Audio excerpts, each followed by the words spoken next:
Master గారి మాటగా చెప్పుకుంటున్నాము. ఇక్కడ మన రికార్డింగ్ నెంబర్లో ఇది 66. 4వ శ్లోకం నుంచి రాజవిద్య రాజగుహ్య యోగం అనే 9th చాప్టర్లో 4వ శ్లోకం నుంచి చెప్పుకుంటున్నాము. మన శరీరంలో ఉన్న గుండె, ఊపిరితిత్తులు, జీర్ణకోశము, అట్లాగే సప్తధాతువులు, జీవకణాలు అన్నీ కూడా పెద్దగా మనం పట్టించుకోకపోవడమే కాదు, అవేవో జడ పదార్థాలు అయినట్టుగా అనుకుంటూ ఉంటాం. అవి జడ పదార్థాలు న్యాయంగా కాదు, అవి కంటిన్యూస్గా నిరంతరంగా వాటి పని అవి చేస్తూ ఉండబట్టే మన శరీరం నిలిచి ఉన్నది. మనమేదో చాలా గుండె ఛాతీ విరుచుకొని ఆహా నేను నేను నేను అని 10 సార్లు చెప్తాము. మనం నిలిచి ఉన్నదే వీటి వల్ల. ఈ గుండె కొట్టుకోవటం వల్ల, ఊపిరితిత్తులు పనిచేయటం వల్ల, ఆహారం జీర్ణం అవటం వల్ల, ఇవన్నీ కూడా మన దేహం నిలబడటానికి కంటిన్యూస్గా పనిచేస్తూ ఉండేటటువంటి విషయాలు. అవి జడాలు కాదు. అవి జడాలైతే దేహాన్ని ఎట్లా జీవాన్ని ఎలా నిలబెడతాయి మనలో. మనం నిద్రపోతున్నా కూడా అన్నీ చేస్తూ ఉంటాయి కదా. అందువల్లే మనం జీవించి ఉన్నాం. వాటి గురించి మనం అసలు పట్టించుకోకపోయినా, ఎలా అయితే సూర్యుడు ఒకడు ఉన్నాడు, ఆ సూర్యుడి వల్ల ఈ సృష్టి అంతా ఉంది, ఆ వెలుగు లేకపోతే ఎలాగని కృతజ్ఞతగా ఒక్క దండం కూడా పెట్టని వాళ్ళం మనము, ఒకసారి కూడా నమస్కరించుకోలేని వాళ్ళం ఆ సూర్యభగవానుడికి. అట్లాగే మన దేహంలో మనంగా ఉన్నదాన్ని నిలబెట్టడానికి నిరంతరం ఎప్పుడు శ్రమపడుతూ ఉండే ఈ దేహంలో ఉన్న విషయాలని అసలు కొంచెం కూడా మనం కేర్ చేయం, చూడం. వాటి వంక మనం చూడకపోయినా కూడా అవి ఈ పని చేస్తూనే ఉంటాయి. మనం ఎంత ఏమరపాటుగా ఉంటామో, అసలు ఏ విషయంలో మనం శ్రద్ధ వహించాలో ఆ విషయాలన్నింటిలో మనం ఏమరపాటుగా మరుపుగా ఉంటాము. వాటిని పట్టించుకోము. ఏవి ముఖ్యమైనవో అవి వదిలేస్తూ ఉన్నాము మనం. కానీ మనం గుర్తుంచుకోపోయినా, ఏమరపాటుగా ఉన్నా, ఏమీ కొంచెం కూడా కేర్ చేయకపోయినా కూడా మనం జీవించే ఉన్నాం. ఎందువల్లంటే మనం జీవించటానికి పైన చెప్పినవి ఏవేవైతే పనిచేస్తూ ఉన్నాయో కంటిన్యూస్గా, అవెప్పుడు ఏమరపాటు చెందవు అంటున్నారు. అది వేదము. ఏమరుపాటు లేకుండా ఉండటమే వేదము. ఈ వేదం వల్లనే వాటి ఎందు పనిచేస్తూ ఉన్న ప్రజ్ఞలన్నీ కూడా అవి తెలివి, ఒక రకమైన ప్రజ్ఞ. అది ఆ అద్భుతమైన తెలివి. ప్రతి సెల్కి తన కర్తవ్యం ఏమిటో తెలుసు. ప్రతి అణువుకి, పరమాణువుకి, ప్రతి విషయానికి, దేహంలో ఉన్న వాటికి అన్నిటికీ కూడా తమ కర్తవ్యం ఏమిటో చేస్తూ ఉండటమే తప్ప ఇంకేమీ లేదు. అది దైవగుణం అన్నమాట. అకారణమైనటువంటి ప్రవర్తన, అకారణమైనటువంటి కర్తవ్యనిష్టని అది దేవతలు అవుతున్నాయిట. ప్రజ్ఞలన్నిటినీ కూడా దేవతలు అని పిలుస్తున్నారు. మనకు కూడా తెలుసు, దేవుడు అంటాం, 3 దేవతలు ఉన్నారంటాం. కానీ దేవతలు అనే దాని గురించి మనకంతగా అవగాహన లేదు. ఇక్కడ చెప్తూ ఉన్నారు, నిష్కామకర్మ చేసే అన్ని ప్రజ్ఞలు కూడా దేవతలు ప్రజ్ఞల్ని కూడా దేవతలు అని పిలుస్తారు. ఇప్పుడు మన దేహంలో ఎన్ని ప్రజ్ఞలు ఉంటే మనం ఒక దేహంగా ఇలా నడిచి, ఇలా పనులు చేసుకుంటూ, ఇలా ఆలోచించుకుంటూ, ఇలా దుఃఖపడుతూ, ఇలా సుఖపడుతూ, ఆ దైవాన్ని తెలుసుకునే మార్గంలో ఎలా వెళ్ళాలని తపన పడుతూ ఉన్నది ఎందువల్ల? ఆ దేవతలు అనబడే ప్రజ్ఞలందరూ కూడా మనలో పనిచేస్తూ ఉన్నందువల్ల. ఈ మొత్తాన్ని వేదము అంటున్నారు. ఈ వేదం వల్లనే దాంట్లో పనిచేసే ప్రజ్ఞలన్నీ కూడా దేవతలు అవుతున్నారు. ఈ వేదపూర్వకమైన పని వల్ల మనం ఎలా ఉంటున్నాం? వాళ్ళందరూ దేవతలు అవుతున్నారు, మనమేమో మనుషులుగానే ఉంటున్నాం. ఒక్కొక్కప్పుడు తిక్కలు వస్తే, కామం వస్తే, క్రోధం వస్తే ఒళ్ళు తెలియకుండా రాక్షసులు కూడా అయిపోతున్నారు మనుషులు. ఒకళ్ళని అవమానిస్తారు, లేకపోతే అపకారం చేస్తారు, చంపేస్తారు. కానీ ఏమరుపాటు అనేది లేకుండా ఉండటం వల్లనే దేవతలు అమరత్వాన్ని చెందుతున్నారు. అమరత్వం అంటే వాళ్ళకి చావు అనేది లేదు, మృత్యువు లేదు. అమరము అంటే ఎప్పుడూ ఉండేది, ఎప్పుడు ఉండేటటువంటి ఆ తత్వాన్ని వాళ్ళు ఎందుకు వచ్చిందంటే ఎప్పుడు ఏమరుపాటు పడరు, మరుపు లేదు వాళ్ళకి, ఎలర్ట్గా ఉంటారనమాట. ఏమరుపాటు వల్ల రాక్షసులందరూ, రాక్షస జాతి ఎందుకు నశించిపోతుంది? ఏమరుపాటు వల్లే నశించిపోతుంది. ఈ ఏమరపాటే మృత్యువు, ఈ మరుపే మృత్యువు అని సనత్సుజాతుడు ఉపదేశించాడు ధృతరాష్ట్రుడికి. సనత్సుజాతుడెవరు అంటే మన ఫస్ట్ పుట్టినటువంటి చతుర్ముఖ బ్రహ్మగారికి మొట్టమొదట పుట్టిన నలుగురిలో సనత్సుజాతుడు ఒకడు. సనక, సనందన, సనత్ కుమార, సనత్సుజాతులు అని నలుగురు వాళ్ళు. సనకుడు, సనందనుడు, సనత్కుమారుడు, సనత్సుజాతుడు, నలుగురు అన్నమాట. ఈ నలుగురిలో ఒకడు సనత్సుజాతుడు. ఈ ఉపదేశించాడు. కానీ ధృతరాష్ట్రుడికి అర్థం కాలేదు ఆయన ఏం చెప్పాడు. ఈయన ఏం చెప్పాడు మన సనత్సుజాతుడు, ఏమరపాటు మరుపే మృత్యువు అని చెప్పాడు. చెప్తే కానీ ధృతరాష్ట్రుడికి అర్థం కాలేదు కాబట్టే ధృతరాష్ట్రుడు గుడ్డివాడయ్యాడు. అంతేకాని కళ్ళు లేకపోవటం అనే గుడ్డితనం కాదు ఇక్కడ చెప్తోంది. వాడు ఎంబాడిమెంట్ ఆఫ్ గుడ్డితనం అన్నమాట. కృష్ణుడు ఇంకా కొన్ని వాక్యాలు రాజవిద్య సాధనయందు ధ్యానం చేసుకోవడానికి మన కోసం కొన్ని వాక్యాలు చెప్పాట కృష్ణుడు. ఏం చెప్పారు ఆ కృష్ణ పరమాత్మ? నాయందే అన్ని జీవులు కూడా నాలోనే ఉన్నాయి, నేను వాటి యందు అవస్థితి చెందులేను అని ఒక్క వాక్యం చెప్పారు. అంటే అర్థం ఏంటి? అన్ని జీవులు నాలో ఉన్నాయి కానీ వాటికి ఉన్న వికారాలేవి నాకు లేవు. ఆ జీవులకి ఎన్ని రకాల వికారాలు ఉన్నాయి, మార్పులు ఉన్నాయి, ఎన్ని రకాల అప్ అండ్ డౌన్స్ ఉన్నాయి, ఎన్ని రకాల భావనలు ఉన్నాయి, ఎన్ని రకాల అభిప్రాయాలు ఉన్నాయి, ఇంకా ఎన్నో ఉన్నాయి, అవన్నీ నాకు లేవు అని చెప్పారు పరమాత్మ.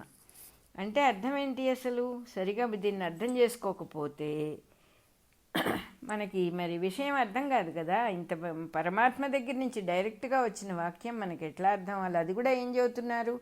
మన సాధనలో మనం ధ్యానం చేసుకోవాల్సిన విషయం అంటున్నారు మాస్టర్ గారు. దీనికి ఏమిటి చెప్తూ ఉన్నారంటే, మట్టితో తయారు చేసిన కుండలు, వాటికి ఆకారాలు వచ్చినాయి. ఎందుకంటే వాటిని మట్టి తీసి మనం ఒక ఆకారం చేసాం. కానీ ఆ మట్టికి ఏమన్నా మార్పు ఉంటుందా? ఆ కుండగా చేసిన మట్టికి ఏం మార్పు ఉండదు, అవస్థితి ఏం ఉండదు. అవస్థితి అంటే ఏంటంటే సహజమైన స్థితి కాకుండా ప్రత్యేకంగా ఉండే తాత్కాలిక స్థితి. సముద్రంలో నుంచి పైకి లేచిన ఒక అల, ఒక బుడగ, ఒక నురుగు, అంతే. అది తాత్కాలికమైనటువంటిది. మళ్ళీ వెనక్కి పడిపోగానే దాని అస్తిత్వమే పోయింది, ఆ అలకి కానీ ఆ బుడగకి కానీ. సహజ స్థితి కాకుండా ప్రత్యేకంగా తాత్కాలికమైనటువంటి స్థితి వస్తే దాన్ని అవస్థితి అంటారట. కుండకున్న ఆకారంలో విశేషాలు ఎన్నో ఉన్నాయి. పెద్దది ఉంది, చిన్నది అనొచ్చు, నల్లగా ఉంది, తెల్లగా ఉంది, అనేకం చెప్తాం ఒక కుండ గురించి. అబ్బా ఎంత కుండ కూడా ఇంత అందంగా తయారు చేయొచ్చా అని అందము అనే దాన్ని ఒక ఇదిగా దానికి మనం ప్రత్యేకంగా ఆపాదిస్తాం. కానీ మరి మట్టికి ఉన్నాయి ఈ గుణాలన్నీ. మట్టికి లేనివి కుండకు ఎక్కడి నుంచి వచ్చినాయి? మట్టికి ఉన్నాయని చెప్పలేం కదా. కుండ లావుగా ఉంటే మట్టి లావుగా ఉందని అనలేం కదా. కుండ చిన్నగా ఉంటే మట్టి చిన్నగా ఉందని అనలేం కదా. అందువల్ల ఇవన్నీ కూడా అవగుణాలు అంటున్నారు. ఏమిటి అవగుణాలు? చిన్న, పెద్ద, లావు, సన్నము, పొడుగు, పొట్టి. ఇవి ఇంకొకటి కూడా మనం గుర్తుపెట్టుకోవాలి. ఇక్కడ ఇవి రిఫరెన్స్తో వచ్చేవి, ఒకటి లేకపోతే ఇంకోటి లేదు. యూజీ ఎప్పుడూ అనేవారు, పాపపుణ్యాలు ఉన్నాయా యూజీ అని అడిగితే ఒకటి ఉంటే రెండోది ఉంటుందండి అనేవారు. అంటే నువ్వు ఒకదాన్ని ఇది పాపము అని అన్నావంటే పుణ్యం ఉంటుంది, ఇది పుణ్యము అని అన్నావంటే పాపం ఉంటుంది. అలా రెండిటికి బియాండ్గా వెళ్ళాలి అని మనం ఎన్నో ప్రతి చాప్టర్లో ఇంచుమించు చదువుకుంటూనే ఉన్నాం. అట్లా ఇవన్నీ కూడా చిన్న అంటే దేనికంటే చిన్న, ఒక గీత గీసి దానికంటే చిన్న గీత గీస్తే ఇది చిన్న అది పెద్ద, దానికంటే పెద్ద గీత గీస్తే అది పెద్ద ఇది చిన్న. దీనికి అసలు ఏమైనా అర్థం ఉంటుందా? నిజంగా మాట్లాడితే సెన్స్లెస్ అని చెప్పాలి. అందువల్ల అది అవగుణము అంటున్నారు దాన్ని. అవగుణాలు మట్టిలో ఉండవు, కుండలో ఉంటాయి, కుండగా ఉన్న వస్తువులో ఉంటాయి. కానీ కుండ మట్టిలోనే ఉన్నది కదా, మట్టికి లేని గుణాలు కుండకు ఎందుకు ఉంటాయి అని మనం కొంచెం వివేకంగా ఆలోచించినప్పుడు మట్టిని ఆశ్రయించుకొని ఇవే గుణాలు మనం ఇప్పుడు పెద్ద చిన్న అది ఇది అని అవగుణాలుగా చెప్పుకున్నవన్నీ కూడా మట్టిని ఆశ్రయించుకుని ఉన్న అనంత గుణాలు. ఎన్నో గుణాలు ఉన్నాయి ఆ పరమాత్మ వస్తువుకి, ఎన్నో గుణాలు ఉన్నాయి. కానీ ఏ గుణానికి ఆయన లోబడాడు కాబట్టి నిర్గుణుడు అంటున్నారు. అలాగే కుండకున్న మట్టితో తయారు చేసిన వస్తువులకి, బొమ్మలకి చక్కని ముక్కండి ఆ మట్టి బొమ్మకి అంటారా, ముక్కు మట్టికి లేదు కదా. సో మట్టితో తయారు చేసిన బొమ్మల యందున్న అనేక అవగుణాలని మనం పిలవబడేవి అవి కుండవి కాదు. అవి మట్టికి అనేక గుణాలు ఆపాదించవచ్చు, కానీ ఏ గుణానికి మట్టి ఇమడదు. అంటే ఆ గుణం లేకపోతే మట్టి లేదనే ప్రాసెసే లేదు అసలు అక్కడ. అందువల్ల ఏదున్నా ఏది లేకపోయినా మట్టి ఎప్పుడూ ఉంటుంది. కుండగా బయటకు వచ్చింది తాత్కాలికం, అంటే వెరీ వెరీ వెరీ టెంపరీ, కింద పడేస్తే పగిలిపోతుంది. ఈ టెంపరీ దానికి అనేక అవగుణాలు ఉంటాయి. ఆ అవగుణాలు కూడా ఎక్కడి నుంచి వచ్చినాయి? ఆ మట్టి నుంచే వచ్చినాయి. సర్వత్రా ఉన్నాయి. నిర్గుణుడైన వాడి దగ్గర నుంచి అన్ని గుణాలు వచ్చినాయి. కానీ ఎవడైతే దానికి లోబడి ఉండడో ఆయనే పరమాత్మ, ఆయనే నిర్గుణుడు. గుణం అనేది అసలు ఇది అది అని కాదు, సృష్టి మొత్తం ఆయనలో నుంచి వచ్చినప్పుడు ఇవి మటుకు అవగుణాలండి. ఇవి మటుకు మనం పరమాత్మకు అంటగట్టడానికి వీల్లేదు. పరమాత్మకు అంటగట్టడానికి నిజంగానే వీల్లేదు. అదే చెప్తూ ఉన్నారు ఇక్కడ. ఇది కుండకి జీవుడికి ఉండే లక్షణాలు ఇవి పరమాత్మకు ఉండవు. కానీ ఇవి ఎక్కడి నుంచి వచ్చినాయి? పరమాత్మ దగ్గర నుంచే వచ్చినాయి. కానీ పరమాత్మ దేనికి లొంగినవాడు కాదు. కాబట్టి మనమేమో మన గుణాలకు లొంగిపోయి ప్రవర్తిస్తాం. పరమాత్మ దేనికి లొంగి ప్రవర్తించాడు. కాబట్టి ఆయన నిర్గుణుడు. ఆయన అన్నిటికీ బియాండ్గా ఉంటాడు. ఆయనకి బియాండ్గా ఉండేది ఇంకొకటి లేదు. మనం కూడా ఆయన, ఈవిడ, ఆవిడ అని ఎందుకు అనాల్సి వచ్చిందంటే మన భాషకు అందించుకోవటానికి తప్ప. అక్కడ ఆయన లేడు, ఆవిడ జెండరే లేదు అక్కడ. అసలు అదొక అద్భుతమైనటువంటి ఎనర్జీ, ఒక మహాశక్తి. ఆ మహాశక్తికి ఈ అవగుణాలు ఏవి ఉండవు. కానీ ఏం చెబుతున్నారు? ఈ కుండకు ఈ లక్షణాలన్నీ ఉన్నాయి, జీవుడికి లక్షణాలన్నీ ఉన్నాయి. ఇవన్నీ మట్టిని ఆశ్రయించుకొని ఉన్నాయి. అసలు ఎక్కడి నుంచి వచ్చింది మట్టితో బొమ్మ చేయటం అనేటటువంటి ప్రాసెస్? మట్టి కోఆపరేట్ చేయకపోతే ఎలా చేస్తావు? అన్నీ మట్టిని ఆశ్రయించుకొని ఉన్న గుణాలు ఇవన్నీ కూడా. మట్టి వాటికి లొంగదు. అదేవిధంగా మనిషి అజ్ఞానంలో పడితే ఈ అవగుణాలన్నీ ప్రత్యేక గుణాల్లాగా కనపడతాయి.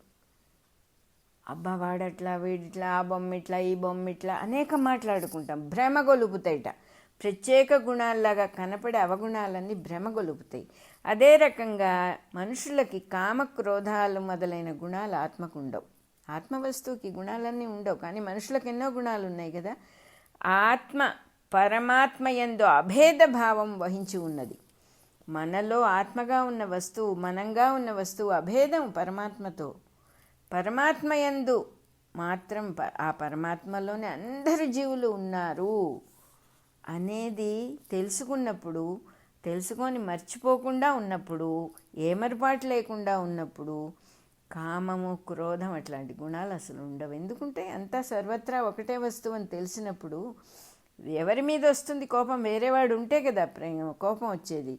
ప్రేమ, శౌర్యము, ప్రతాపము మొదలైన అనంత కళ్యాణ గుణాలు ఉంటాయిట. ఇవన్నీ కళ్యాణ గుణాలు, మంచి గుణాలు ఇవన్నీ. అవి పరమాత్మ గుణాలు. అవి కూడా పరమాత్మను ఆశ్రయించుకొని ఉన్న గుణాలు. పరమాత్మ వాటికి లొంగినవాడు కాదు, మనం లొంగుతాం. చాలా శౌర్యవంతుడండి అంటే మనం కూడా వెంటనే ఆహా నేను చాలా శౌర్యవంతుడిని, నా అంత బలం గలవాడు, నా అంత వీరుడు, నా అంత శౌర్యవంతుడు ఎవడు లేడని వెంటనే మనం ఆపాదించుకుంటాం మనం. అలా కాదు. ఇక్కడ అన్ని గుణాలు కూడా పరమాత్మను ఆశ్రయించుకొని ఉన్నాయి. మనం కొంతమందిని చూసి ఏమనుకుంటాం? అబ్బా చాలా ప్రేమ గలవాడండి ఆయన, అసలు దానబుద్ధి అంటే ఆయన్నే చెప్పుకోవాలండి అంటాం. ఆ గుణాలు అతనివి కాదు అని చెప్తూ ఉన్నారు. అతనేం కొని తెచ్చుకోలేదు ఆ గుణాలని. అతని యందు భగవంతుడు ఉన్నాడు కాబట్టి ఆ భగవంతుడి గుణాలు కొన్ని అతనిలో నుంచి రిఫ్లెక్ట్ అవుతున్నాయి. ఈ విధంగా తెలియదగిన భగవంతుని మనం భగవంతుని ఎట్లా తెలుసుకోవాలి? ప్రతి చోట ఆయన్ని చూడటం ఎలా తెలుసుకోవాలి? ఎలా చేయాలి దాన్ని? ఎక్కడ ఏ మంచి గుణం కనపడ్డా ఇది భగవంతుడి గుణం కదా అని భగవంతుని తెలుసుకుంటూ ఉన్నప్పుడు ధ్యానం చక్కగా నిలుస్తుందిట. అప్పుడు శ్రీకృష్ణుడు ఏం ఉపదేశించాడో గుర్తుపెట్టుకోవాలట. నా యందు సర్వజీవులు ఉన్నవి. నేను వాని యందు అవస్థితి చెందిలేను అని ధ్యానించాలి అని కృష్ణుడు ఉపదేశించాడు. 4వ శ్లోకం అయిపోయింది. ఇంకో వాక్యం కూడా కృష్ణుడు చెప్పాడు. ఏంటంటే, ఈ జీవరాశులు నా యందు ఉండటం లేదు, నేను ఈశ్వరుడుగా వీని యందు వెలుగొందు శోభను దర్శింపుము అంటున్నాడట. అంటే ఇప్పుడేమో ఏం చెప్పాడు, ఇందాకటి దాకా ఏం చెప్పాము, నా యందు సర్వజీవరాశులు ఉన్నాయి, నేను వాని యందు అవస్థితి చెందిలేను అని పరమాత్మ చెప్పాడు. మళ్ళీ ఇంకా ఏం చెబుతున్నాడు, ఈ జీవరాశులు నా యందు ఉండుట కూడా లేదు, నేను ఈశ్వరుడుగా ఉన్న ప్రతి జీవరాశుల్లో నేనే ఈశ్వరుణ్ణి. ఆ శోభను కూడా చూడండి, మీరు ఆ అద్భుతాన్ని చూడండి, ఆ వైభవాన్ని చూడండి అని చెప్తూ ఉన్నాడు పరమాత్మ. నేను ఈ జీవుల్ని భరిస్తున్నాను కానీ జీవుల యందు ఉన్నవాడని కాను. ఈ జీవులు ధరించి ఉన్నాను, భరిస్తూ ఉన్నాను వాళ్ళని. నేనే అని ఇంకో మాట చెప్పారు పరమాత్మ. అంటే ఏమిటి, మనం దేన్నైతే నేను అంటున్నామో ఆ నేను లిమిటెడ్ నేను కాదు, ఇక్కడ తాను మాత్రముగానే ఉన్నాను అంటున్నారు. అందరిలో ఉన్న ఈశ్వరుడుగా ఉన్నాను నేను, సర్వత్రా ఉన్న ఈశ్వరుడుగా జీవులలో కూడా ఉన్నాను. వాళ్ళేం చేస్తున్నారు, జీవులందరూ తాము విడిగా ఉన్నామని నన్ను తమయందు భావించుకుంటున్నారు. నేను ప్రతివాడు తనను తనమయముగా భావించుకుంటున్నారు, నన్ను తమయందు భావించుకుంటున్నారు. అంటే ఏదో మధ్యలో లోపల ఎక్కడో దైవం ఉన్నాడండి, అందరిలో ఉంటాడు కదండి దైవం అంటున్నారు. ఇదేదో కుండ అయినట్లు దాంట్లో ఓ దీపం పెట్టి అదే దైవం అన్నట్టు. అలా కాదు, సర్వత్రా ఉన్నాడు ఆయన. కొంతమంది అట్లా భావన కలిగి ఉన్నారు. వారినట్లు వాళ్ళకి ఎక్కడి నుంచి వచ్చింది ఆ భావన? అసలు ఎంత అద్భుతమైన కరుణ భగవంతుడికి మనం అంటే. వాళ్ళకి ఆ భావన ఎక్కడొచ్చిందంటే, వాళ్ళనట్లు నేను వాళ్ళ భావాలతో పాటు వాళ్ళని నా యందు కలిగి ఉన్నాను అని చెప్పేస్తున్నారు పరమాత్మ. అనగా వారినట్లు నాయందే భావన కలిగి ఉన్నాను. ఇది వాక్యం. ఇక్కడ ఈ వాక్యాల్లో చిత్రమైన దర్శనం ఉంది, పొడుపు కథలాగా ఇమిడి ఉంది. ఈ జీవులు నాలో లేరు అంటే అర్థం ఏంటి, జీవులు భగవంతుని యందు వేరుగా జీవులుగా లేరు అని అర్థం. వేరుగా లేరు. ఈ నాయందున్నారు అంటే వేరుపడిపోతున్నాం కదా. నా చేతిలో ఫలానా వస్తువు ఉంది అంటే నా చేతిలో ఉంది అంటే వేరే కదా, అది వేరు కాబట్టి నేను పట్టుకోగలిగా. ఇక్కడ ఎంత చక్కని అర్థం చెప్తూ ఉన్నారు. వేరుగా లేరు జీవులు అని చెప్పేశారు. భగవంతుని యందు జీవులు వేరుగా లేరు. అట్లా కనుక ఉంటే ఏమిటి అర్థం? నేను నా కడుపులో ఉన్న సూక్ష్మజీవుల్లాగా, లేకపోతే ఒక మలంలో ఉన్న నులిపురుగుల్లాగా ఉండటం అవ్వాల్సి వస్తుంది. అట్లా నా యందు ఉన్నారు అనే మాటకు అర్థం అది. అంటే ఆయన విడిగా, మనం విడిగా ఉంటాం. అందుకని పరమాత్మ అది ఒప్పుకోవటం లేదు, ఉన్నట్టు చక్కగా చెప్తూ ఉన్నారు. మరి ఏమిటి అసలు, ఎట్లా అర్థం చేసుకోవాలి దీన్ని మనం? మరి ఏ సంబంధంతో జీవుడు దేవుడు ఉన్నారు? అసలు ఏమిటి ఇది? భగవంతుడికి జీవుడికి ఏమిటి సంబంధం? ఎట్లా డిస్క్రైబ్ చేయాలంటే ఒక అద్భుతమైనటువంటి, ఒక చాలా అందమైన ఎగ్జాంపుల్ ఇక్కడ చెప్తూ ఉన్నారు. ఏమిటిట, మనం ఎప్పుడూ సునిశితమైన పరిశీలన ఏ విషయం గురించి చెయ్యం కాబట్టి, వివేకాన్ని వాడుకోం కాబట్టి మనకి తెలియని విషయం అయిపోయింది. ఇది చాలా సర్వసాధారణం. కథలంటే అందరికీ ఇష్టం. ఇంకా విచిత్రమైన కథలు బాగా ఇంకేదో చెప్తారు. ఈ కాల పిల్లలు చదువుతూ ఉంటారు, ఫిక్షన్ చదువుతానండి నేను అంటారు. అంటే బాగా పట్టుగా వదలబుద్ధి అవ్వదన్నమాట. ఇప్పుడు ఏమవుతుందో అని దాని మీద ఉంటుంది. ఆ ఫిక్షన్ ఎక్కడి నుంచి వచ్చింది? ఒక కవి మనస్సులో నుంచి వచ్చి, ఎవడైతే ఆ కథని సృష్టించాడో వాడు కవి. ఆ కవి మనస్సులో నుంచి వచ్చింది. ఆ కవికి, ఆ కథకి, రాసిన వాడికి, ఆ రాసిన వస్తువుకి ఏమిటి సంబంధము అని అడుగుతున్నారు ఇక్కడ పరమాత్మ. అదే సంబంధం ఉంటుంది భగవంతుడికి జీవులకి. ఒక రైటర్ ఒక చక్కని కథను సృష్టిస్తాడు, రాస్తాడు, ఆ కథ రాస్తే దాంట్లో అనేక పాత్రలు ఉంటాయి. పాత్రలు అంటే ఒక్కొక్క మనిషికి ఒక్కొక్క పాత్ర పోషణ ఉంటుంది అందులో కథ లోపల. దాన్ని మనం ఒక్కొక్కప్పుడు డ్రామాలుగా కూడా చూస్తాం, సినిమాలుగా కూడా చూస్తాం. అంటే కథలో రాసిన దాన్ని పాత్ర పోషణ చేసి మన కళ్ళ ముందు చూపిస్తూ ఉన్నారు.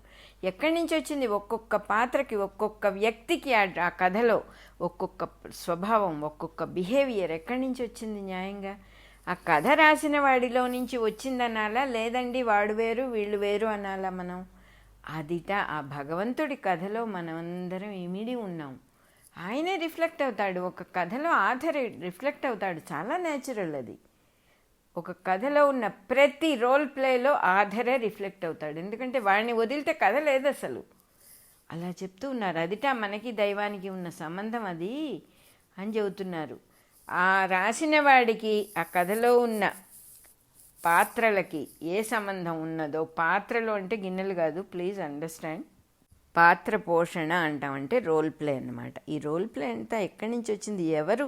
సమస్తము ప్రతి వ్యక్తి ఆ కథలో ఒక రోల్ ప్లే చేస్తాడు, ఒక పాత్ర పోషణ చేస్తాడు. ఎక్కడి నుంచి వచ్చింది ఆ పాత్ర పోషణ? కవి మనస్సులో నుంచి, రైటర్ మనస్సులో నుంచి, ఆథర్ మనస్సులో నుంచి అంతా వచ్చింది. అదేవిధంగా ఆ పరమాత్మ అనేటటువంటి ఆథర్ నుంచి ఆయనని కవి అని కూడా అంటారు అని చదువుకున్నాం మనం. అందుకే అందరూ నన్ను కవి అంటారు అని, తెలిసిన వారు నన్ను కవి అందురు అని పరమాత్మ చెప్పడం చదువుకున్నాం మనం.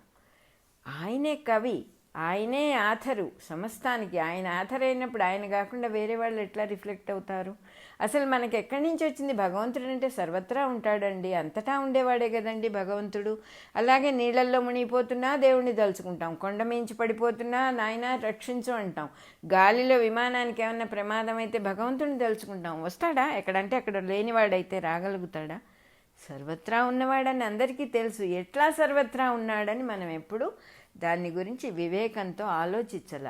ఎట్లా సర్వత్రా ఉన్నాడంటే ఒక కవి మనస్సులో ఆ కథ తాలూకు మొత్తం బ్లూ ప్రింట్ ఎలా ఉంటుందో అలా ఉన్నాడు. ఆ కవి మనస్సులోనే, కవి అయిన పరమాత్ముని మనస్సులోనే, కవి అయిన పరమాత్ముని యందే మనం ఉన్నాం.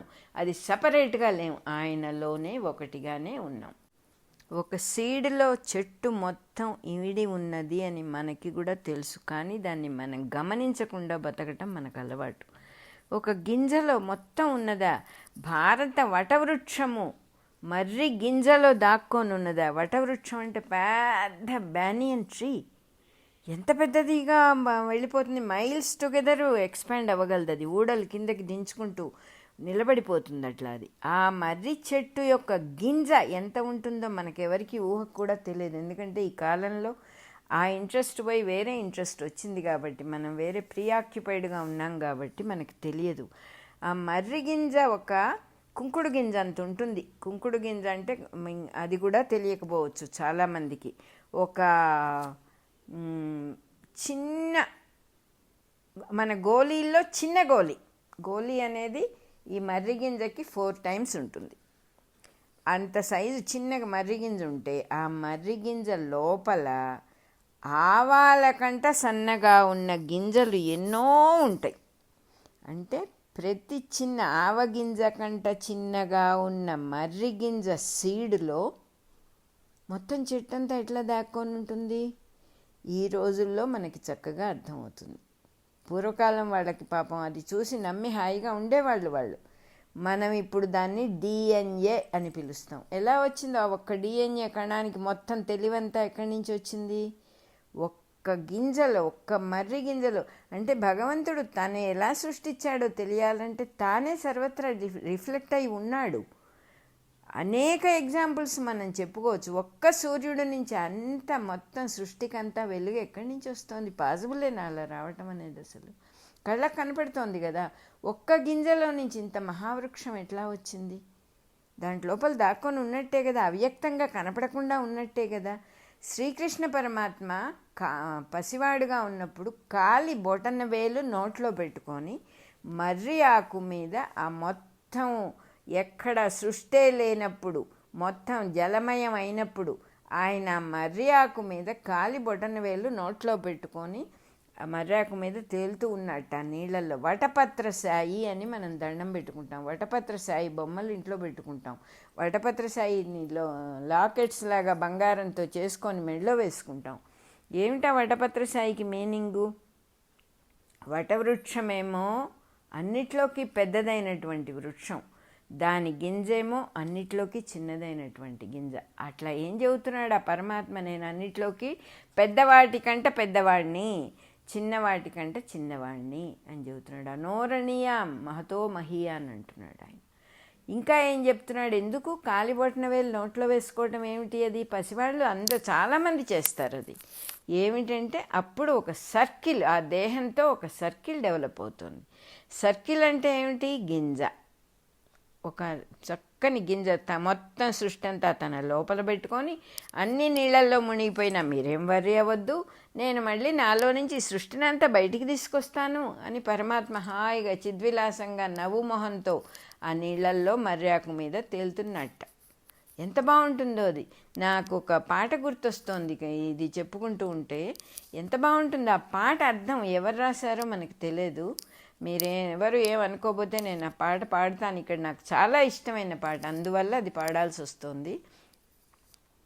ఒంటిగా ఉయ్యాలలోగితివా నా చిన్ని కృష్ణ, జంటగా నన్ను పిలువా తగదోయి, జంటగా నన్ను పిలువా తగదోయి, ఒంటిగా ఉయ్యాలలోగితివా నా చిన్ని కృష్ణ,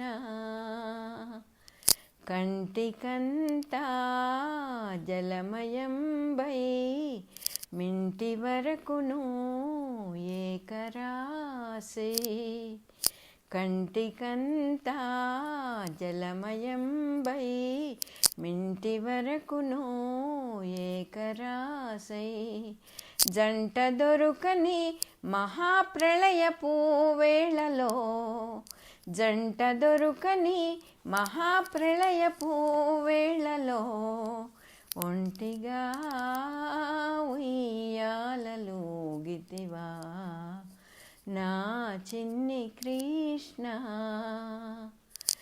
జగములన్నీయు కాలయోనిని మొగములెరుగక నిదురపోవగా, జగములన్నీయు కాలయోనిని మొగములెరుగక నిదురబోవగా, నగుమోము గలముద్దు బాలుడవగుచు జోలలా పాడుకుంటూ, ఒంటిగా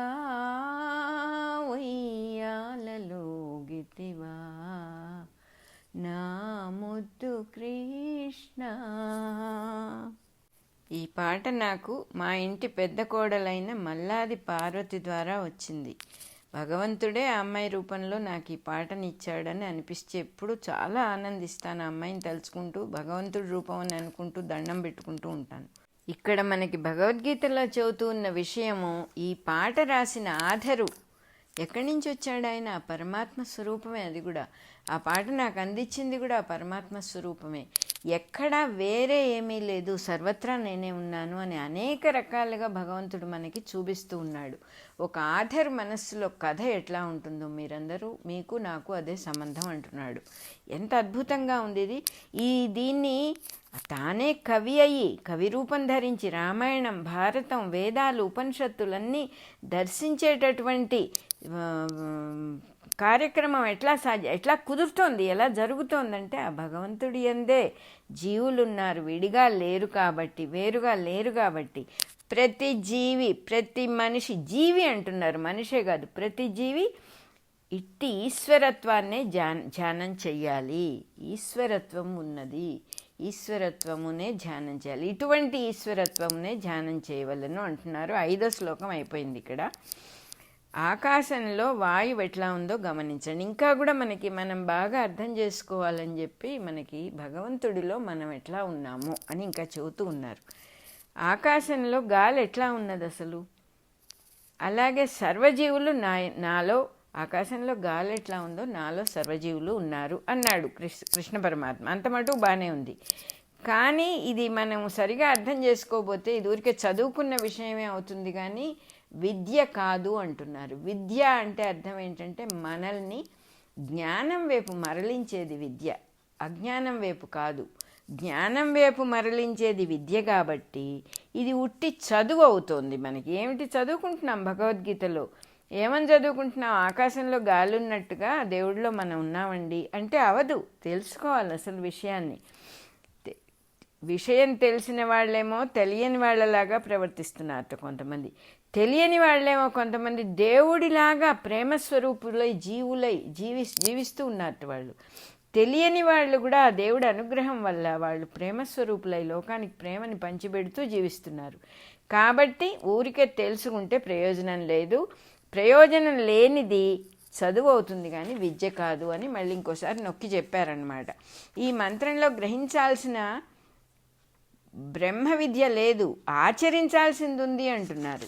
గ్రహించే విషయం, చదువుకొని గ్రహించే విషయం కాదిది. ఆకాశంలో గాలిలాగా పరమాత్మలో జీవులున్నారు అనేది మంత్రము బ్రహ్మ విద్య, గ్రహించాల్సిన బ్రహ్మ విద్య కాదు ఆ మంత్రం, ఆచరించాల్సింది.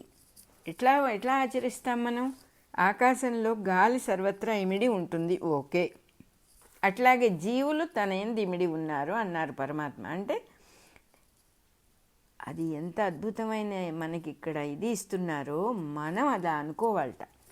ఆకాశంలో గాలి సర్వత్రా ఉంటుంది, అట్లాగే జీవులందరూ తన యందు ఇమిడి ఉన్నారు అని పరమాత్మ చెప్పిన దాన్ని మనము నా యందు ఇమిడి ఉన్నారు అని ధ్యానం చేయాలట. అంటే నేను నీవు అని ఇక్కడ రెండు సపరేషన్ ఉంటే అది ధ్యానం అవ్వదు. కృష్ణుడి యందున్నారు అన్నప్పుడు వేరు పడిపోతాం. అందుకని మన ధ్యానంలో మనం నా యందున్నారు, నేను ధ్యానం చేసేటప్పుడు సర్వజీవులు నా యందిమిడి ఉన్నారు అని ధ్యానం చేసి ధారణ చేయాలని చెబుతూ ఉన్నారు. ఉపధారయ అనే మాటకి నాకు అభిముఖంగా నాతో పాటుగా నాకు అనుకూలంగా ధారణ చేయమని అర్థంట. ఇది సరైన ఉపదేశము, ఇది సరైన ఉపనయనము. ఉపనయనము అంటే ఏమిటి? ఉపధారయ అంటే ఏమిటో ఉపనయనము అన్న ఉపదేశము అన్న ఒకటే. ఏం చెప్తూ ఉన్నారు? నాకు అభిముఖంగా, నాకు అనుకూలంగా నేనేం చెబుతున్నానో దాన్ని అనుసరించి చెయ్యండి. నేను అని ఇక్కడ చెప్తూ ఉన్నది మీలో ఉన్న నేనే పలుకుతున్నాను, మీరుగా ఉన్న నేనే పలుకుతున్నాను. అందుకని మీరు నన్ను వేరుగా చూడకుండా మీరుగానే చూడండి. నాయందు సర్వజీవులు ఆకాశమునందు గాలిలాగా ఉన్నారు అని భావించటం మొదలుపెట్టండి. చేయగా చక్కగా కన్సాలిడేట్ అవుతుంది, ధారణగా మారుతుంది అని మనకి ఎష్యూరెన్స్ ఇచ్చారు పరమాత్మ ఇక్కడ. అట్లా మారాలంటే భావన తప్పకుండా చేయాలి. ఆకాశంలో వాయువు అసలు ఎట్లా ఉన్నది, గాలి ఎట్లా ఉంది ఆకాశంలో మనకి, అది కూడా మనం గమనించట్లేదు కదా. ఆకాశం కన్నా వేరుగా ఆకాశంలో ఉందా గాలి అని అడుగుతున్నారు. ఉన్నది అని చాలామంది అనుకుంటారు, సైంటిస్టులు కూడా అట్లాగే అనుకుంటారు. ఆధునిక శాస్త్రజ్ఞులు అంటున్నారు, ఈ కాలంలో సైంటిస్టులు అలాగే అనుకుంటారు. గాలి కాని వాయువు కానిది, వాయువు కన్నా వేరుగా ఉన్న ఆకాశం ఒకటి ఉన్నదని, అది వ్యాక్యూమ్ అని ఇవాళ దాకా సైంటిస్టులు అనుకుంటూనే ఉన్నారు. అది అజ్ఞానం అంటున్నారు, అది కరెక్ట్ కాదు అని చెప్తూ ఉన్నారు మనకి ఇక్కడ మాస్టర్ గారు. ఆకాశం నుంచి వాయువు పుడుతోంది అని ఋషులైన శాస్త్రజ్ఞులు దర్శిస్తారంటే ఋషిత్వం కావాలి దీనికి. ఋషిత్వం అంటే ఏమిటి? సైంటిస్టులు ఏం పొరపాటు చేస్తున్నారు, ఎంత శ్రద్ధగా వాళ్ళు పాపం ఎక్స్పెరిమెంట్స్ చేసి ఈ లోకానికి ఎన్నో రకాల ఉపకారాలు చేశారు, కరెక్టే. ఏం పొరపాటు అవుతుంది, వాళ్ళు ఎందుకు తెలుసుకోలేకపోతున్నారు? తమని దాటిన ఎక్స్పెరిమెంట్ చేస్తున్నారు వాళ్ళు. తమని దాంట్లో ఒక భాగంగా తమ శక్తిని, తమలో ఉన్న ఎనర్జీని, తాముగా ఉన్న భగవంతుణ్ణి వాళ్ళు విస్మరిస్తున్నారు. దాన్ని కాకుండా విడిగా ఎక్స్పెరిమెంట్ చేయటం వల్ల తలా ఒక రిజల్ట్ రావటం, అది అసలు విషయం తెలియకుండా పక్కకి వెళ్ళిపోవటం అనేది జరుగుతుందన్నమాట. ఋషులైన శాస్త్రజ్ఞులైతే, ఋషులుగా ఉన్న సైంటిస్టులు అయితే ఆ ఋషులందరినీ సైంటిస్టులు అని చెప్పి పిలుస్తున్నారు మాస్టర్ గారు. అటువంటి వాళ్ళు దర్శనం చేయగలుగుతారు ఉన్న విషయాన్ని. వాళ్ళకి ఏ పరికరాలు అక్కర్లే, మైక్రోస్కోపులు అక్కర్లే, ఇంకొకటి అక్కర్లే, ఏమీ లేకుండానే మొత్తాన్ని తెలుసుకోగలుగుతారు అని. ఇంకా కూడా అట్లా తెలిసిన ద్రష్టలు చాలామంది ఉన్నారు. ఆకాశమే కదిలినప్పుడు వాయువు అవుతుంది అంటున్నారు, ఆగితే ఆకాశం అవుతుంది. ఇక్కడ ఇంకొక చిట్కా కూడా చెబుతున్నారు. మన కదలిక కాదు ఇక్కడ చెబుతూ ఉన్నది, మనం దేన్ని కదలటం అంటామో అది అసలు కదలటం కాదు, అది మన కాన్సెప్చువలైజ్డ్ ఒపీనియన్. అది కాదు ఇక్కడ చెప్తూ ఉన్నది. ఆకాశమే కదిలినచో వాయువగును, ఆగినచో ఆకాశమగును. ఆగుట అంటే ఏమిటి? ఆగటం అంటే ఏమిటి? స్పీడ్ ఎక్కువ అవ్వటంట. ఆగటం అంటే స్పీడ్ ఎక్కువైపోతుంది. కదలటం అంటే వేగం తగ్గటం, స్పీడ్ తగ్గటం. ఆగటం అంటే వేగం ఎక్కువ అవటం, కదలటం అంటే వేగం తగ్గటం. మనకి తెలిసిన కదలికలు ఇక్కడ అసలు ఏమాత్రం పనికిరావు. అది చిల్లర డబ్బుల్లాగా ఆకాశము అనే వేగాన్ని మార్చి చిల్లర డబ్బులు చేస్తే ఏమవుతాయో అలా అంటున్నారు. వాయువు గాలికి వేగం తగ్గితే అగ్నిగా మారుతుందిట, అది కూడా మనకు తెలియదా? ఇంకా తగ్గితే జలంగా మారుతుందిట, ఇంకా తగ్గితే ఘన పదార్థంగా మారుతుంది. ఈ పంచభూతాలు ఎలా ఒకదాంట్లో నుంచి ఒకటి వచ్చినాయో ఆ జ్ఞానం కనుక మనం గుర్తుపెట్టుకుంటే కొంచెం అర్థమవుతుంది ప్రస్తుతానికి ఇది. ఆకాశాదులు 4 పరస్పర వేగాలతో ఇందులోనే ఇమిడి దాగి ఉంటాయి. ఆకాశము మిగతా పంచభూతాలు, ఈ 4 ఆకాశము మిగిలిన 4 భూతాలు పరస్పర వేగాలతో వాటి స్పీడ్లు ఎట్లా ఉంటాయో వాటితో ఇమిడి ఉంటాయి, దాగి ఇమిడి ఉంటాయి. కాబట్టి ఆకాశంలో సంకల్పము తరంగంగా బయలుదేరుతుంది. ఒక తరంగము అంటే ఒక వేవ్.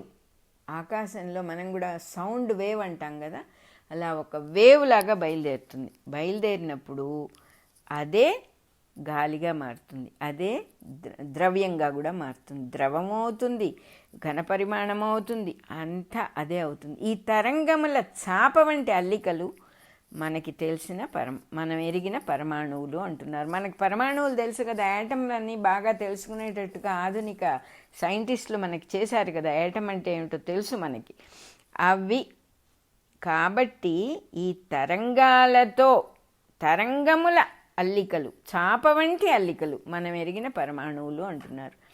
అవి కట్టిన భవనాలేట ఈ వస్తుజాలం అంతా కూడా. పరమాణువులతో కట్టిన భవనాలే ఈ వస్తుజాలం. కనపడేవన్నీ శరీరాలవని, భవనాలవని, వస్తువులవని, ఏదైనా కూడా అందులో ఆకాశంలో ఉన్న బ్రహ్మాండ ప్రజ్ఞ పనిచేస్తుందిట.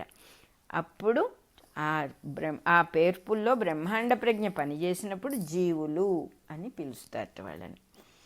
ఆ ప్రజ్ఞ అహంకారము అంటారు. అంటే ఇది నేను అనేటటువంటి ప్రజ్ఞ.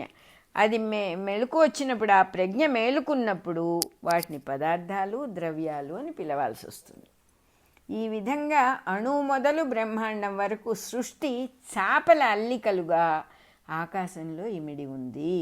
ఇది చదువుతూ ఉంటే నాకు అనితా మూర్జాని అని ఒక సింధీ ఆవిడకి జరిగిన అనుభవం. ఆవిడ క్యాన్సర్ వచ్చి చనిపోయే పరిస్థితి వస్తుంది. ఆవిడ కోమాలోకి వెళ్ళిపోతుంది. కోమాలోకి వెళ్ళిపోయినప్పుడు ఎలా ఉంది ఏమిటి, ఆవిడ ఇండియాలో ఉండదు. ఇండియాలో ఉంటే ఇదేదో కట్టు కదా అని మనం పీకి పారేసేసేయచ్చు. హాంకాంగ్ అనుకుంటాను, నాకు కరెక్ట్గా గుర్తులేదు. ఆవిడ ఇండియాలో ఉండదు. ఆవిడని పరీక్ష చేసే డాక్టర్స్ చాలామంది ఉన్నారు. వాళ్ళందరూ కూడా మనం ఇవాళ కాంటాక్ట్ ఎందుకంటే ఇప్పుడు ఉన్నారు, ఆవిడ ఇంకా వెళ్ళిపోలేదు, ఆవిడ ఉన్నారు. ఆవిడ కోమాలో ఉండి ఎన్ని విషయాలు తెలుసుకున్నది అనే విషయం తర్వాత ఆవిడ ఏం చేసిందంటే అదంతా గ్రంథస్థం చేసింది. టీవీ ఇంటర్వ్యూస్ కూడా ఉన్నాయి ఆవిడ. అనితా మూర్జాని డైయింగ్ టు బీ మీ అనేటటువంటి పుస్తకం రాశారు ఆవిడ. సో ఆవిడ ఇవాళకి ఉన్నది కాబట్టి మనం దాన్ని కనుక్కోవచ్చు. ఎందుకు గుర్తొచ్చిందంటే చాపల అల్లిక అనగానే ఇక్కడ ఆవిడ ఒక మాట అన్నారు, ఈ సృష్టి అంతా కూడా టాపెస్ట్రీ అంటే ఒక అల్లిక, ఒక గోడకు వేళ్లాడేసుకునేటటువంటి దారాలతో, రంగురంగుల దారాలతో చేసిన అల్లిక. ప్రతి దారపోగు కూడా ఇంపార్టెంట్. అక్కడ ఏ దారాన్ని లాగినా అది ఇన్కంప్లీట్ అవుతుంది. మనకి ఎక్కాటోలే కూడా అంటారు, ఏ బ్లేడ్ ఆఫ్ గ్రాస్ టు ఒక గడ్డి పరక నుంచి ఒక గ్యాలక్సీ దాకా everything is most important here. You are so important in this creation. Don't think that you are a waste. Don't discount yourself. You are so important for the creation అంటారు. అట్లా ఆవిడ ఇదే మాట చెప్పింది. ఆవిడకి ఆ కోమాలో అయిన ఎక్స్పీరియన్సు అవన్నీ మనం కావాలంటే పుస్తకం చదువుకోవచ్చు, లేదా ఆన్లైన్ ఇంటర్వ్యూ కూడా చూడొచ్చు.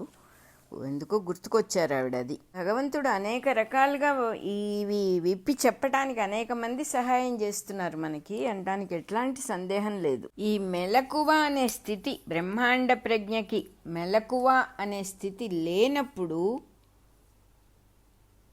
ఆకాశము కూడా వాని యందు అన్ని యోగ నిద్రలో ఉంటాయిట.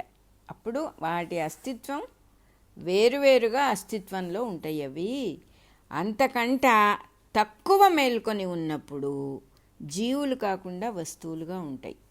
అంటే మనం అనేక ఉన్నాయి ఈ సృష్టిలో. ఒక్కొక్క చోట ప్రజ్ఞ ఎంత మెలకువ కలిగి ఉంటుందో అక్కడ ఆ వస్తుజాలము ఉంటుంది అంటున్నారు. జీవులుగా కాని స్థితి ఏమిటంటే తక్కువ మెలకువ. యోగ నిద్రలో ఉన్నప్పుడు వేరువేరుగా అస్తిత్వంలోనే ఉంటాయి. కానీ అంతకంటే తక్కువ మెలకు ఉన్నప్పుడు జీవులు కూడా కాకుండా వస్తువులుగా ఉంటాయి. జీవుడు అయిన మనిషి తనలో ప్రవర్తించు నేనుగా మేల్కొనాలి. ఆ మెలకు తెచ్చుకోవడం మనం నేర్చుకోవాలి. అందుకోసమే నాలోనే ఈ జీవులన్నీ కూడా ఇమిడి ఉన్నాయి. నేనే ఆకాశము, నేను ఆకాశము వాయువులాగా ఉన్నాము, నేను ఈ మొత్తం సృష్టి అంతా కూడా అని భావన చెయ్యాలి అని మనకి గైడెన్స్ ఇస్తున్నారన్నమాట. తాను ఈ భావన చేసినప్పుడు తను దేంట్లో మేలుకుంటున్నాడో దాంతో సంబంధం ఏర్పడుతుంది. ఇప్పుడు మనం ఈ సృష్టిలో మెలకువ తెచ్చుకుంటున్నాం, జాగ్రత్త సృష్టిలో, దీంతో సంబంధం ఏర్పడుతోంది కదా. ఇలా కాకుండా ఈ భావన చేసినప్పుడు నేను ఆకాశము వాయువులాగా ఈ సృష్టి నేను ఉన్నాము అని భావన చేసినప్పుడు ఇక్కడ మెలకువ కలిగి దాంతో సంబంధం ఏర్పడుతుంది. ఆ సంబంధాన్ని ప్రేమ లేక భక్తి అంటారట. ఇది చెదురుమదురుగా ఉన్నప్పుడు, అంటే ఇది ఒక ఫోకసింగ్గా చక్కగా లేదు, దీన్ని ఒక పద్ధతిగా చేయలే ఉన్నప్పుడు ఏమవుతుంది, బంధుమిత్రాదుల్లో ప్రేమ, మా ఫలానా వాళ్ళంటే నాకు చాలా ఇష్టం అండి అని వాళ్ళ పేర్ల మీద, వాళ్ళ బిహేవియర్ల మీద, వాళ్ళ బంధుత్వం, నా మేనల్లుడు అండి, ఆ మేనల్లుడు అనే దానివల్ల ప్రేమ అన్నమాట. అట్లా ప్రేమ రకరకాలుగా అవుతుందన్నమాట. ఆ పరమాత్మ ఏం చేస్తాడట, మనం అట్లా ప్రేమ చూపిస్తూ ఉంటే, ఇట్లా ప్రేమ చూపిస్తాం, పెద్దల ఎడ భక్తి అంటాం. మా చుట్టాలండి అని వాళ్ళ మీద ప్రేమ, విగ్రహాల మీద భక్తి, అమ్మో కృష్ణ విగ్రహం అండి అని ప్రేమ, చాలా భక్తి చేస్తాం. ఈ భక్తిలో కూడా దేవుడి పేర్లు ఉంటాయి కానీ దేవుడు ఉండడు అంటున్నారు. ఎందుకు దేవుడు ఉండడు? మనం విడిగా చూస్తున్నాం కదా, అది విగ్రహంలో దేవుడిని చూస్తున్నాం, మనలోనూ ఆ విగ్రహంలోనూ సర్వత్రా ఉన్నవాడని చూడట్లా. అందువల్ల ఆయన ఏం చేస్తాడు, ఆయన ఉండడు, మనలోనే ఆయన దాక్కొని తన యందు దాగి ఉండి నవ్వుకుంటూ ఉంటాడు. అదొక ఆటగా నవ్వుకుంటూ ఉంటాడు. అతడు తన యందే రహస్యంగా రాజై దాగి ఉండును అంటున్నారు. రాజుగారు ఏం చేశాడు, మనలో నాలాగా మీలో మీలాగా దాక్కొని ఉన్నట్ట, రాజై దాగి ఉండును. అందుకని ఈ రాజదర్శనానికి మార్గం రాజవిద్య లేక రాజగుహ్యము. రహస్యంగా ఉన్నదాన్ని, దాక్కొని ఉన్నదాన్ని ఎలా తెలుసుకోవాలంటే రాజవిద్య పట్టుకోవాలి, రాజమార్గం పట్టుకోవాలి, రాజగుహ్యాన్ని తెలుసుకోవాలి. ఏది ఎక్కడ దాపరికం ఎక్కడుందో ఆ రాజగుహ్యం అది, దాన్ని తెలుసుకోవాలి. కాబట్టే ఈ అధ్యాయానికి రాజవిద్య రాజగుహ్య యోగము అనే పేరు వచ్చింది అని చెప్పారు ఇక్కడ. నా యందు సర్వజీవరాశులు నిండి ఉన్నారు అని భావన చేయటం వల్ల మనము సర్వాంతర్యామిందు భక్తి సాధన చేయటం అప్పుడు స్టార్ట్ అవుతుందిట. అంటే విడిగా దేవుణ్ణి కృష్ణుడనో, రాముడనో, అమ్మవారనో, పరమశివుడనో మనం ఆరాధన చేయటం తప్పని అంటల్లా. అది ఫైనల్ కాదు అంటున్నారు. నిన్ను నువ్వు పూర్తిగా భగవంతుడికి సమర్పించుకోవటంలో, నీ హృదయ పుష్పాన్ని ఇవ్వట్లా ఎక్కడో కోసుకొచ్చి 4 పూలేసి పని అయిపోయింది అనుకుంటున్నాం మనం.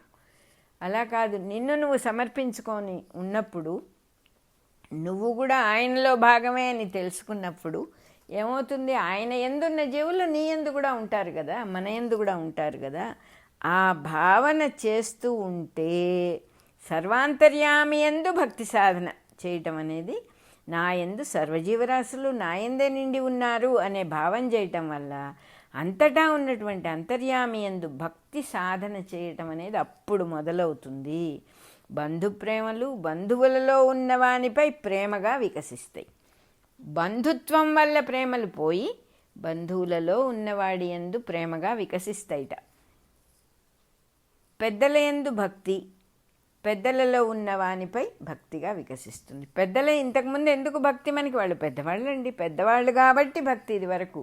ఇప్పుడేమిటి, సర్వాంతర్యామి సాధనలో మనం ఏం తెలుసుకున్నాం, పెద్దలలో ఉన్నవానిపై భక్తిగా వికసించును. ఆ పెద్దగా ఉన్నవాడు ఆ పరమాత్మే, వేరే ఎవరున్నారు అనే, చిన్నగా ఉన్నవాడు ఆ పరమాత్మే అని, చిన్నవాళ్ళంటే ప్రేమ. పెద్దల యందు భక్తి, చిన్నల యందు ప్రేమ అన్నీ కూడా పరమార్థ సాధనాలై కూర్చుంటాయి. ఇన్నాళ్ళు వేస్ట్గా బూడిదలో పోసిన పన్నీర్లాగా మన ప్రేమని పారబోసుకుంటూ ఉన్నాం. ఇప్పుడేమైంది, ఆ ప్రేమ పుష్పం వికసించటానికి భగవంతుడు సహాయం చేస్తున్నాడు. ఆయన్ని మనం పట్టుకుంటేనే, మనం ఆ కనెక్షన్ పెట్టుకుంటేనే అది జరుగుతుంది. ఆయన్ని వదిలేసి చేసేది ఏది సక్సెస్ అవ్వదు. ఆ పరమాత్మలో మనం ఉన్నాము, సర్వత్రా ఉన్నాడు ఆయన, మనం విడిగా ఉండటానికి ఎక్కడ విడిగా చోట్లేదు అనే గట్టి భావనతో, నాలోనే సమస్తము ఉన్నది అనే భావనతో చేస్తే భక్తి పెద్దల యందు బంధుప్రేమ యందు భక్తి కాస్త పరమార్థ సాధన అయిపోతుందిట. ఆ గుణాలు లేని వాళ్ళకి ఏ సాధన చేసినా లాభం లేదు. ఆ పరమాత్మ యొక్క కనెక్షన్ లేకుండా జీవించే వాళ్ళకి ఏ సాధన ఫలించదు. ఇహంలోనూ ఫలించదు, పరంలోనూ ఫలించదు. ఇహంలో అంటే ఏ పని చేసినా ఫెయిల్యూరు. ఎందుకంటే ఓవర్ హెడ్ ట్యాంక్తో కనెక్షన్ లేకపోతే ఏ పంపు తిప్పినా నీళ్లు రావు. అక్కడ కనెక్షన్ మర్చిపోతున్నాడు. ఆ పరమాత్మని ఎవరైతే మనకి తల్లి, తండ్రి, గురువు, దైవంగా ఉన్నాడో వాడిని మర్చిపోతున్నారు. మనకు ఆశ్రయం ఇచ్చిన ఇంటిని నిర్లక్ష్యం చేస్తున్నాడు. అలా ఉంటుందన్నమాట. అందుకని చక్కగా చెబుతూ ఉన్నారు, ఈ రాజవిద్య ఆ గుణం లేకుండా ఏ సాధన ఫలించదు, ఆ కనెక్షన్ లేకుండా ఏ సాధన ఫలించదు. ఈ రాజవిద్య సాధనము ఉపధారణముగా చేసిన వాళ్ళకు మటుకే ధారణ నిలుస్తుంది. ఈ సాధనని వాడుకొని చక్కగా ధ్యానం కానీ సమాధి కానీ తెలియాలంటే ఈ సాధననే వాడుకోవాలి అంటున్నారు. కాబట్టి ఈ వాక్యాల్ని కృష్ణ పరమాత్మ తన యందు లోకములున్నవని మనకి చెప్పినట్టుగా కాకుండా మనం భావన చేయాల్సిన ఉపదేశంగా నాయందు అని మనం అనుకోవాలట. కృష్ణుని యందు అని అనుకోకూడదు, నాయందు అని అనుకుంటూ దాన్ని బాగా ఆ భావననే గట్టి చేసుకుంటూ, ఆ భావననే తపస్సుగా చేసుకుంటూ, ఆ భావననే ధారణ చెయ్యాలి అని చెప్పి చెబుతూ ఉన్నారు. ఈ ఉపదేశంతో మనల్ని ఉద్ధరించడానికే కానీ దేవుడు తన వైభవం చెప్పటానికి కాదు. దాంతో నువ్వు కూడా సర్వాంతర్యామి అయిపోతావు. నీవే ఆకాశం అని తెలుస్తుంది, నీలోనే వాయువు శ్వాస రూపంలో ఉన్నదని తెలుస్తుంది. మనమేదో శ్వాస ఆడితే కానీ మనం బతకమని అనుకుంటున్నామే, అది కాదు. అగ్ని నీ దేహంలో వేడిగా ఉందని తెలుస్తుంది, నీళ్లు నీలో రక్తంలాగా ధాతువులుగా ఉన్నాయని తెలుస్తుంది, ఈ భూమే, ఈ పృథివే నీ దేహంగా, నీ శరీరంగా ఉన్నదని తెలుస్తుంది. అప్పుడు నీవు దేహానికి బద్ధుడవుగా, దేహంలో ఇరుక్కుపోయిన జీవివిగా, దేహం పోతే నువ్వు పోయేవాడివి కాదు. నీ మీద ఆధారపడి శరీరం ఉంటుంది, నీ మీద ఆధారపడి సర్వము ఉంటుంది. అలాగే సర్వ సృష్టి, జీవుల దేహాదులు అన్నీ నీ మీద ఆధారపడి ఉంటాయి. అప్పటి నీవే ఆ పరమాత్మ అని చెప్పేశారు ఇక్కడ. అటువంటి నీవు అంటే నిన్ను నువ్వు సపరేట్ చేసుకోకుండా, నేను నల్లగా ఉంటాను, నేను తెల్లగా ఉంటాను, నా పేరు ఇది, మా వంశం ఇది, నేను ఫలానా అని గుర్తుపెట్టుకోకుండా నా యందు నేను పరమాత్మలో ఉన్నాను, ఆత్మవస్తువులో నేనున్నాను, నాలో ఆత్మవస్తువు ఉన్నది, ఆ రకంగా నాలో ఆత్మవస్తువు ఉన్నది, సర్వజీవులు నాయందే ఉన్నారు అనే భావన వల్ల ఆయనే, ఆ పరమాత్మే నువ్వుగా అయిపోతావు, అప్పటి నీవే అతడు అని చెప్పేశారు. అంటే 66 రికార్డింగ్ అయిపోయింది, నెంబర్ మంది 6వ శ్లోకం అయిపోయింది. ఇక్కడ రాజవిద్య రాజగుహ్యలో యోగంలో 6వ శ్లోకం అయిపోయింది.